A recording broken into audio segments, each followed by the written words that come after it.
मैं ज्योतिष शास्त्री रमेश चौबे आज आपके समक्ष में एक जन्म कुंडली को लेकर उपस्थित हुआ हूं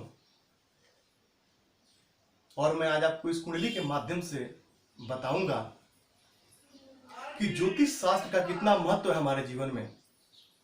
ज्योतिष पे हम क्यों विश्वास करें, आखिर में हम ज्योतिष को क्यों माने, ये कुंडली के माध्यम से मैं आपको बताना चाहता हूं कि ग्रहों की दशा का हमारे जीवन पे अंतर्दशा का कितना फर्क पड़ता है, किस प्रकार ग्रह हमारे जीवन को प्रभावित करते हैं और किस प्रकार यदि कुंडली में मार्केश या कोई मारक ग्रह की स्थिति चल रही हो हमारे कुंडली में तो कैसे मनुष्य को मृत्यु तुल्य कष्टों का सामना करना पड़ता है या कभी कभी मनुष्य को मृत्यु का भी सामना करना पड़ता है। इस कुंडली के माध्यम से हम भली भांति आज जानने का प्रयत्न करेंगे। ये एक युवक की कुंडली है। युवक, मैंने कहा आपको, बातों पे मेरे ध्यान दीजिएगा। ये एक युवक की कुंडली है, कन्या लगन की कुंडली है। निसंदेह जातक देखने में सुंदर है, चंद्रमा लगन में ही बैठे हुए हैं। जातक का व्यक्तित्व बड़ा ही भव्य, देखने में सुंदर। अब इनको राहु की दशा शुरू हुई 3 अप्रैल 2003 से, जो 3 अप्रैल 2021 तक चलेगी। राहु कैसे ग्रह हैं? तो राहु और केतु आकस्मिक घटनाओं के लिए जाने जाते हैं। सडनली लाइफ में वो उतार और चढ़ाव लेके आ जाते हैं। जातक को इतनी कामयाबी देते हैं अपनी दशा में कि आसमान की बुलंदियों पर पहुंचा देते हैं और जाते जाते सब कुछ छीन लेते हैं व्यक्ति से। व्यक्ति को दर दर की ठोकरें खानी पड़ती है। ऐसे हैं राहु और केतु।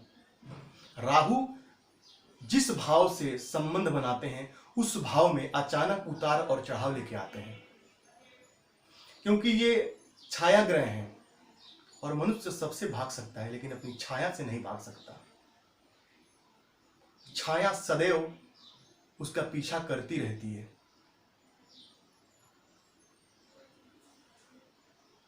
शनि के समान राहु फल देते हैं, ऐसा शास्त्रों में वर्णित है। केतु मंगल के समान फल देते हैं। लेकिन यदि इस कुंडली में जैसे कि अष्टम भाव में राहु बैठे हैं और किसी भी शुभ ग्रह से दृष्ट नहीं है वो, तो मैंने आपको कहा कि जिस भाव में बैठेंगे उस भाव में उतार चढ़ाव ले आएंगे। तो ये कुंडली का मारक भाव है, ये कुंडली का अष्टम भाव है और यहां बैठ के राहु मृत्यु तुल्य कष्ट जातक को निस्संदेह प्रदान करेंगे। अब राहु भ्रम पैदा करने वाले, राहु हमारे पैरों के कारक। तो ये जिस व्यक्ति की कुंडली है, जिस युवक की कुंडली है, उन्होंने राहु की महादशा में ही नौकरी पाया। राहु की ही महादशा आते आते इनको नौकरी मिली और ये सरकारी नौकरी इन्होंने किया और सारे सुखों को भोगा इन्होंने 2003 से। अब जब राहु की दशा समाप्त होने वाली है, राहु में जब मंगल का इनको अंतर आया मार्च में, तो बड़े दुख के साथ कहना पड़ रहा है कि ये जून में हमारे बीच नहीं रहे। जिंदगी के सारे सुखों को राहु ने दिया और कुंडली के अष्टम भाव में मंगल की राशि में बैठ के राहु और मंगल से तात्कालिक शत्रुता बना के बैठे हुए हैं। शनि यहाँ पे छठे भाव रोग भाव के स्वामी हैं और जाकर के कुंडली के तीसरे भाव में बैठे हुए हैं। मंगल मार्केश होकर के जाकर के अपने ही घर में बैठे हुए हैं, स्वराशिगत बैठे हुए हैं। लेकिन कन्या लगन की कुंडली में सर्वाधिक अकारक ग्रह माने गए हैं। कन्या और मिथुन लगन में मंगल अच्छा फल कभी नहीं देते हैं और मेष और वृश्चिक राशि में बुध कभी अच्छा फल प्रदान नहीं करते हैं। ये मैंने बहुत सारी कुंडलियों में देखा है। व्यक्ति के सर्वस्व बर्बाद हो जाता है, व्यक्ति सारे कुछ उसके चले जाते हैं। अब ये कुंडली का बताने का मैं इसलिए बताना चाहता था, इस कुंडली में आप लोगों के सामने इसलिए लेके आया कि वो लोग जो ज्योतिष को नहीं मानते हैं वो इन ग्रहों की स्थितियों को देखें और ज्योतिष पे विश्वास करें, और समय रहते ही, हालांकि ब्रह्मा जी का लिखा हुआ मैं कहता हूं जैसे कि कोई टाल नहीं सकता, लेकिन फिर भी प्रयत्न तो हम कर ही सकते हैं, उपाय तो हम कर ही सकते हैं। इन्होंने जब तक उपाय किया थोड़ा विलंब हो चुके थे, और इनके पैर में ही समस्या प्रारंभ हुई, कर्क रोग हुआ इनके पैर में, कैंसर की समस्या हुई और वो सीने तक पहुंच गई धीरे धीरे।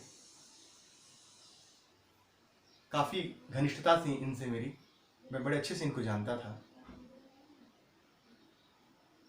तो हमारे बीच आज ये नहीं रहे। मुझे सुन के बड़ा ही दुख हुआ। बस तात्पर्य मेरा सिर्फ इस कुंडली को लाने का मेरा मकसद सिर्फ यही है कि आप लोग देखिए कैसे राहु मारक भाव में बैठ करके और कैसे मृत्यु तुल्य कष्ट दिया जातक को। मंगल और शनि का योग है, इसको हम अंगारक योग कहते हैं।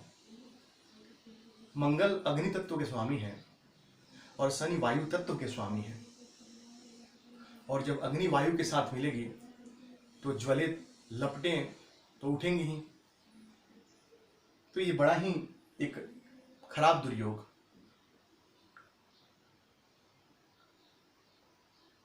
यही कारण है कि राहु की दशा इनको, एक तो राहु अष्टम भाव में, उस पे कैसे, तो शत्रु राशि में बैठे हुए हैं, और जिसके राशि में सबसे पहले राहु को जानने का एक बड़ा आसान तरीका मैं आपको बताता हूं कि देखना है कि राहु जिस भाव में बैठे हैं उस भाव का स्वामी किस भाव में बैठा है। क्या उसके तात्कालिक मैत्री संबंध है? तो नहीं है, क्योंकि यहां से वो सप्तम भाव। अब तात्कालिक मैत्री कैसे होता है? तो राहु जहां बैठे हैं वहां से यदि 1 2 3 घर आगे या 1 2 3 घर पीछे तक यदि मंगल बैठे होते हैं तो तात्कालिक मैत्री होता। वहीं जातक का लग्नेश जाके कुंडली के सप्तम भाव में नीच राशिगत बैठा हुआ है, लग्न कमजोर, लग्नेश कमजोर, और लग्न भी इनका सिर्फ 1 डिग्री पे ही है, तो लग्न और लग्नेश दोनों ही कमजोर है। वहीं चंद्रमा के पीछे और आगे कोई भी ग्रह नहीं है। केतु को हम छाया ग्रह मानते हैं, इसलिए हम नहीं लेते हैं इसको उसमें, तो ये केमद्रुम नामक योग बन गया। तो सारी स्थितियां कहीं ना कहीं इस कुंडली में कमजोर है, सारी स्थितियां इस कुंडली में कहीं ना कहीं परेशानी देने वाली है। ये बड़ा ही एक तरह से अच्छा नहीं माना जाएगा। तो कृपा करके मैं करबद्ध प्रार्थना करूंगा उन लोगों से जो ज्योतिष पे विश्वास नहीं रखते हैं, वो कृपया समय रहते ही बचपन में ही अपने बच्चों के कुंडली का अध्ययन कराएं, और एक बार नहीं बार बार करवाते रहें। और यदि कुंडली में किसी प्रकार के दुर्योग बने हुए हैं तो उनका शांति करवाएं, निस्संदेह लाभ होगा, ये मेरा मानना है और ये मैंने देखा भी है। तो ये कुंडली लाने का अर्थ किसी के भावनाओं को ठेस पहुंचाना मुझे नहीं था। मैंने सिर्फ आपको दिखाना चाहा कि किस प्रकार राहु की दशा ने सब कुछ दिया और आजाते जाते सब कुछ ले भी लिया। तो बस आप इसको देखिए और इसको अपने जीवन में उतारिए। तो आज के लिए इतना ही। नमस्कार।